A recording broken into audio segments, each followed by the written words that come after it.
Friends, welcome back to my TV kitchen. ప్రతి ఒక్కరికి back pain అనేది ఒక సమస్యగా మారింది. సో అది పోగొట్టుకోవడానికి అయితే మీకు ఒక టిప్ అయితే చెప్తున్నాను, చాలా సీక్రెట్ టిప్. అండ్ ఫస్ట్ అయితే ఒక ప్యాన్ తీసుకోవాలి, స్టవ్ పైన పెట్టుకొని 2 టేబుల్ స్పూన్స్ నెయ్యి వేసుకోవాలి. ఇందులో గోంద్ అని ఉంటుందన్నమాట. ఇది చూడండి, ఇందులో 2 రకాలు ఉంటాయి. గోంద్ కతీరా అని ఉంటుంది, గోంద్ అని ఉంటుంది, గోంద్ లడ్డు అని ఉంటుంది. సో అదైతే తీసుకోండి. ఈ గోంద్ అనేది చాలా మెరుస్తూ ఉంటుంది, ఒక డైమండ్ మెరిసినట్టు మెరుస్తూ ఉంటుంది. ఈ నెయ్యిలో ఇది వేసుకొని మనం ఫ్రై చేస్తే సగ్గుబియ్యం మనకి ఎలా అవుతుందో సో అలా అవుతుందన్నమాట. పొంగుతూ ఉంటాయి. పొంగిన తర్వాత వీటిని పక్కకు తీసుకోవాలి. నేను గోంద్ కతీరాకి ఒక వీడియో అనేది చేశాను, అది చూడండి, అప్పుడు మీకు డీటెయిల్డ్గా అనేది తెలుస్తుంది. చూడండి, సగ్గు బియ్యంలో పొంగుతూ ఉన్నాయి, కనిపిస్తుంది కదా, చూడండి ఇలా పొంగుతూ ఉంటాయి అన్నమాట. సో దీన్ని పక్కకు తీసుకోవాలి. ఇది శీతాకాలంలో తింటే మంచిది, చాలా మంచిది. అండ్ బేబీ పుట్టేసిన తర్వాత వాళ్ళు కూడా తింటే చాలా మంచిది. అండ్ బ్యాక్ పెయిన్ అనేది మనకి చాలా సమస్యగా మారింది. అండ్ సిజరీన్స్ అయిపోయిన తర్వాత చాలా మంది నాకు ఇలా బ్యాక్ పెయిన్ వస్తుంది అనేసి. సో మెయిన్ ప్రాబ్లం దానికి ఏంటంటే ఫుడ్డేని, మనం తీసుకునే ఫుడ్ బట్టి ఉంటుంది. అండ్ బ్లడ్ కూడా మంచిగా పడాలి కాబట్టి ఇలా నేను చెప్పే విధంగా చేయండి, చాలా బాగుంటుంది. ఇంకా వీటిని బౌల్లోకి తీసేసుకోవాలి. ఇంకా అవి తీసేసినాక మనం డ్రై ఫ్రూట్స్ వేసుకోవాలి. కాజు అండ్ పిస్తా, బాదం అండ్ వెండి ఖర్జూరం వేసుకోవాలి. వాల్నట్స్ ఉంటే వాల్నట్స్ కూడా వేసుకోవచ్చు.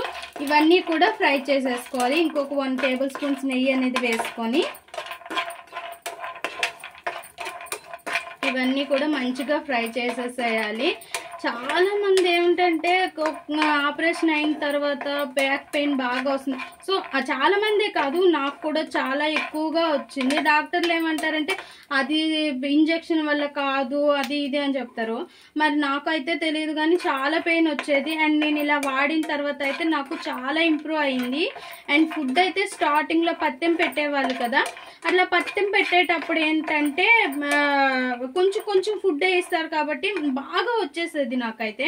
సో ఇలా తర్వాత బాబుకి ఒక 5 months 6 months వచ్చేసరికల్లా ఇలా తినేటప్పుడు నాకు బాగా ఇంప్రూవ్ అయిందనమాట బ్యాక్ పెయిన్ అనేది, లేదంటే చాలా ఎక్కువగా వచ్చేది. డ్రై ఫ్రూట్స్ అన్నీ కూడా ఫ్రై అయ్యాయి ఫ్రెండ్స్, ఇంకా తీసేసుకోవాలి పక్కకి ఒక ప్లేట్లోకి. సో ఈ వీడియో అనేది అందరికీ యూజ్ అయ్యేది, చాలా మందికి ఈ సమస్య అనేది ఉంది కాబట్టి ప్రతి ఒక్కరికి షేర్ చేయండి కంపల్సరీగా. సో ఇంకా ఇందులోనే మక్కానా అంటారు కదా, సో ఇవి కూడా ఫ్రై చేసి పక్కకు తీసుకోవాలి. ఇందులో నెయ్యి ఏం వేయక్కర్లేదు. సో ఉన్న నెయ్యితోటే మనం ఇలా ఫ్రై చేసి వీటిని పక్కకు తీసుకోవాలి. వీటి వల్ల చాలా యూజబుల్, చాలా మంచిది హెల్త్కి. ఇంకా ఇవి కూడా ఫ్రై అయ్యాయి కాబట్టి అదే ప్లేట్లోకి తీసేసుకోండి. ఇవన్నీ ఇంకా చల్లారాలి. చల్లారినాక ఇంకా మళ్ళీ అదే ప్యాన్ పెట్టేసుకొని ఇంకో 2 టేబుల్ స్పూన్స్ నెయ్యి వేసుకోవాలి. ఇక్కడ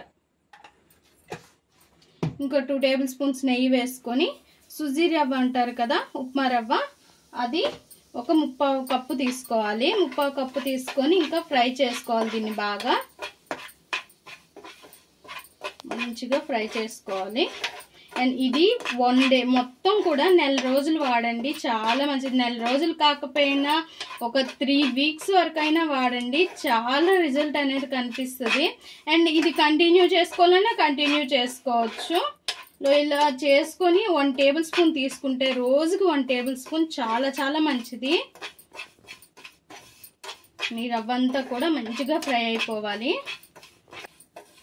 ఇంకా ఇందులోనే కోకోనట్ పొడి అనేది, వెండి కొబ్బరి పొడి అనేది వేసుకోవాలి. కొద్దిగా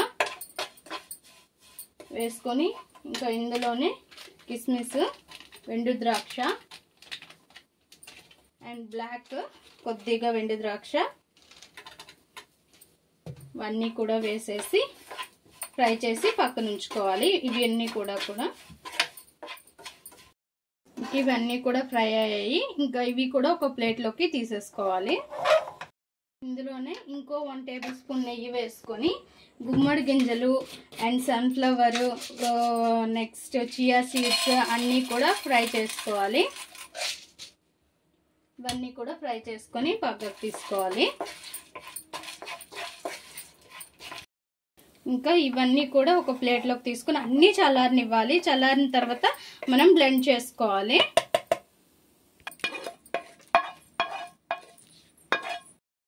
ఇంకా ఈ పప్పులన్నీ కూడా ఒక మిక్సీ జార్ తీసుకొని ఇందులోకి వేసుకోవాలి.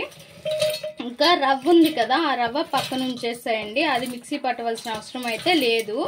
అండ్ ఇవన్నీ కూడా వేసుకొని ఫైన్గా పౌడర్ చేసుకోవాలి. అండ్ ఈ పౌడరు 1 డేకి 1 టేబుల్ స్పూన్ తీసుకోమన్నాను కదా, అవి పాలల్లోనో ఎట్లానో కాదు, జస్ట్ స్పూన్తో మనం తినేయడమేని ఆ పౌడర్ అనేది. ఇందులోనే ఒక 3 ఇలాచి కూడా వేసుకొని మిక్సీ చేసేద్దాం. చూసారుగా ఫ్రెండ్స్, ఇలా మనం పౌడర్ అనేది కొట్టేసుకోవాలి ఇది. సో దీన్ని ఇంకా పక్కన పెట్టేద్దాం. నెక్స్ట్ మళ్ళీ స్టవ్ వెలిగించుకొని అదే ప్యాన్లో 3/4 కప్పు బెల్లం అనేది వేసుకోవాలి. కొద్దిగా వాటర్ వేసుకొని చిన్న తీగ పాకం అనేది రావాలి లైట్గా. చూసారుగా ఫ్రెండ్స్, ఇలా తీగ పాకం అనేది రావాలి చూడండి. ఇంకా స్టవ్ ఆఫ్ చేసేసి బెల్లము చల్లారనివ్వాలి.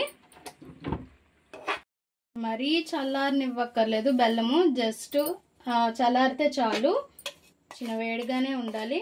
ఇంకా మొత్తం వేసేసేయాలి, రవ్వ అండ్ ఈ పప్పుల పౌడరు అంతా కూడా వేసేసి మిక్స్ చేసుకోవాలి. ఇంకా మనము ఉండలు చుట్టుకోవాల్సిన అవసరం అయితే లేదు ఉండలుగా తింటాము అనుకుంటే ఉండలు కూడా చుట్టుకోవచ్చు, లేదు ఇలా పౌడర్ లాగానే తీసుకుంటాము అనేవాళ్ళు ఇలానే తీసేసుకోవచ్చు. ఇలా మొత్తం కూడా మిక్స్ చేసేసేయాలి, బెల్లం అంతా కూడా వీటికి పట్టేసేయాలి.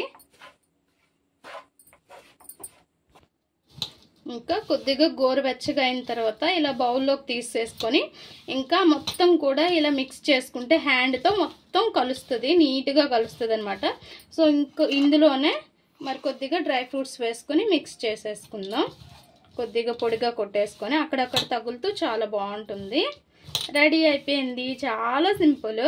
అండ్ ఏంటంటే ఓమ్మో ఇంతలా చెయ్యాలా, ఇన్ని పప్పులు కొనాలా అని ఉంటుంది. సో మనము హాస్పిటల్కి వెళ్ళి మెడిసిన్కి పెట్టుకునే డబ్బులు కూడా అవ్వవు, ఇలా చేసుకొని తింటే చాలా మంచిది. అండ్ హాస్పిటల్కి వెళ్ళి వేలుకు వేలు తగలేసే బదులు ఇలా చేసుకుంటే చాలా చాలా మంచిది. అండ్ హెల్దీ కదా ఫుడ్ కూడా, ఇలా చేసుకుంటే అంతా డ్రై ఫ్రూట్స్తో ఇంకొక సర్వింగ్ బౌల్లోకి తీసేసుకోవడమే. చూసారుగా ఫ్రెండ్స్, మన back pain secret recipe ready అయింది. రోజుకి 1 టేబుల్ స్పూన్ తీసుకోండి, చాలా బాగుంటుంది, కంపల్సరీగా రిజల్ట్ అయితే వస్తుంది. అండ్ హాస్పిటల్కి వేలుకి వేలు పెట్టేయకుండా ఇలా చాలా సింపుల్గా ఆ డబ్బులు ఏదో మనం ఇలా డ్రై ఫ్రూట్స్ తెచ్చుకొని ఇలా ప్రిపేర్ చేసుకుంటే చాలా బాగుంటుంది. మరి ఈ వీడియో మీకు నచ్చినట్లయితే లైక్ చేయండి, షేర్ చేయండి, మా ఛానల్ని సబ్స్క్రైబ్ చేసుకోండి, పక్కనే ఉన్న బెల్ సింబల్ క్లిక్ చేయండి. Please friends, like, share, subscribe more videos.